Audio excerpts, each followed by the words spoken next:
சென்னை தாம்பரத்தில் போலீஸ் என கூறி 70 லட்சம் ரூபாய் கொள்ளையடிக்கப்பட்ட சம்பவம் வியாபாரிகளை அதிர்ச்சியடைய வைத்துள்ளது. ரயிலில் பணம் கொண்டு செல்வது கொள்ளையர்களுக்கு தெரிந்தது எப்படி? சென்னை தாம்பரம் அடுத்த செம்பாக்கம் ஹெரிடேஜ் ஜெயந்திரா நகர் பகுதியைச் சேர்ந்தவர் சுஹேல் அகமது.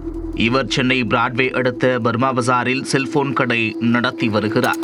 சுஹேல் அகமது தனது கடையில் வேலை செய்யும் ஆகாஷ், பிரவீன் ஆகியோரிடம் 70 லட்சம் ரூபாய் பணத்தை கொடுத்து அவரது வீட்டில் ஒப்படைக்க சொல்லி அனுப்பியுள்ளார். இருவரும் சென்னை கடற்கரை ரயில் நிலையத்தில் இருந்து ரயில் மூலம் சென்னை குரோம்பேட்டை ரயில் நிலையத்தில் இறங்கி நடந்து சென்று கொண்டிருந்தனர்.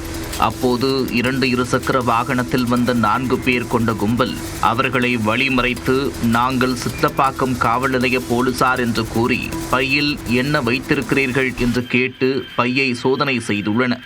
அதில் கட்டுக்கட்டாக பணத்தை பார்த்தவுடன் உங்களை விசாரிக்க வேண்டும் என்று சொல்லி அழைத்து சென்றுள்ளனர். இருவரையும் காரில் ஏற்றிக்கொண்டு சென்ற நிலையில் பணத்தை மட்டும் வைத்துக்கொண்டு இருவரையும் அடுத்தடுத்து சாலையில் இறக்கிவிட்டுள்ளனர். கொள்ளை சம்பவம் குறித்து சுஹேல் அகமது கொடுத்த புகாரின் பேரில் செட்லப்பாக்கம் போலீசார் விசாரணையை தொடங்கியுள்ளனர்.